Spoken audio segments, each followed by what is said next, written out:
wabarakatuh. Perkenalkan, nama saya Salim Rifki Dihyal Qalbi dari Madrasah Ibtidaiyah Nurul Wakun. Alhamdulillahi Rabbil Alamin, wassalatu wassalamu ala asrafil anbiya'i wal mursalin, Sayyidina wa maulana Muhammadin wa ala alihi wa sahbihi ajma'in, amma ba'du. Yang terhormat para Dewan Juri, yang terhormat Bapak, Ibu, Dewan Guru, serta teman-teman seperjuangan yang saya banggakan.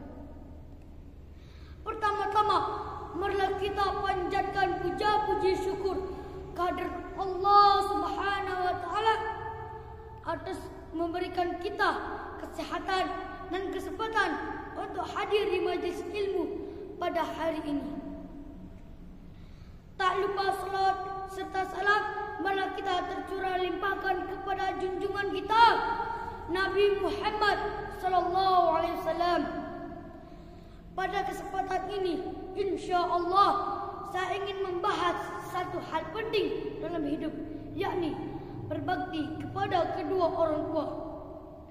Berbakti kepada kedua orang tua adalah perintah Allah Subhanahu wa Ta'ala yang difirmankan dalam surah Al-Luqman ayat 14 yang bermakna, dan kami perintahkan kepada manusia berbuat baik kepada ibu bapaknya. Ibunya telah mengandung dan bertambah-tambah dalam 2 tahun. Bersyukurlah kepadaku dan kepada ibu bapakmu, hanya kepadakulah kembalimu. Lalu apa yang akan terjadi jika kita tidak berbakti kepada kedua orang tua? Tidak berbakti kepada kedua orang tua artinya tidak menjalankan perintah Allah Subhanahu wa Ta'ala. Padahal salah satu ciri orang yang bertakwa adalah menjalankan perintah Allah Subhanahu wa Ta'ala dan menjauhi larangannya. Dengan demikian, seorang anak yang tidak mau berbakti kepada kedua orang tua tidak termasuk golongan orang-orang yang bertakwa.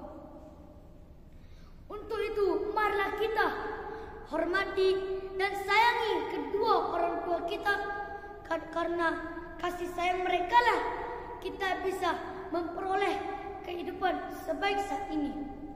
Jangan menggerutu, apalagi meminta mereka. Jika disuruh membantu, jangan sekali-kali mengatakan doa. Karena Allah berfirman dalam surah Al-Isra ayat 23 yang berbunyi, Bismillahirrahmanirrahim. Fala taqul lahuma uffin wa la tanharhuma wa qul lahuma qawlan karima. Yang artinya, maka sekali-kali janganlah kau mengatakan kepada keduanya dengan perkataan dan jangan membentak mereka, serta ucapkanlah kepada mereka perkataan yang mulia. Hadirin yang saya sayangi, berperilaku dan hormat kepada kedua orang tua sampai akhir hayat. Jangan kita sampai menjadi anak yang durhaka karena tidak mau mendengarkan perkataan ibu dan bapak, atau menolak untuk membantu sekiranya membantu beban mereka. Selain itu, sifat birrul walidain mempunyai banyak arti, yaitu 1. Ahabul amali lillahi ta'ala, amal yang paling dicintai di sisi Allah Subhanahu wa Ta'ala. 2. Laisa jazaa min illa walidin illa walidih, berbakti kepada kedua orang tua bukan balasan kebaikan. Yang ketiga, al-muhiyadatus suhbah, yang artinya mendapat perlakuan lebih dekat kepada kedua orang tua adalah ibu. Maka dari itu hendaklah kita meminta doa kepada kedua orang tua, karena doa kepada kedua orang tua untuk anaknya doa yang mustajab. Dan mohonkan ampunan kepada kedua orang tua kita barangkali kedua orang tua kita mempunyai salah kepada kita. Lalu, jika kedua orang tua kita menghadap Allah Subhanahu wa Ta'ala, apa kita bisa berbakti kepada keduanya? Seperti kisah di zaman Rasulullah sallallahu alaihi wasallam. Pada suatu hari, ada sahabat bertanya kepada Rasulullah, "Ya Rasulullah, apakah kita bisa berbakti kepada kedua orang tua yang telah meninggal?" Rasulullah menjawab, "Ada 3 hal yang harus diperhatikan untuk anak yang kedua orang tua yang telah meninggal dunia. 1. As-salatu alaihima, mendoakan keduanya seperti kita mendoakannya setiap mengakhiri sholat.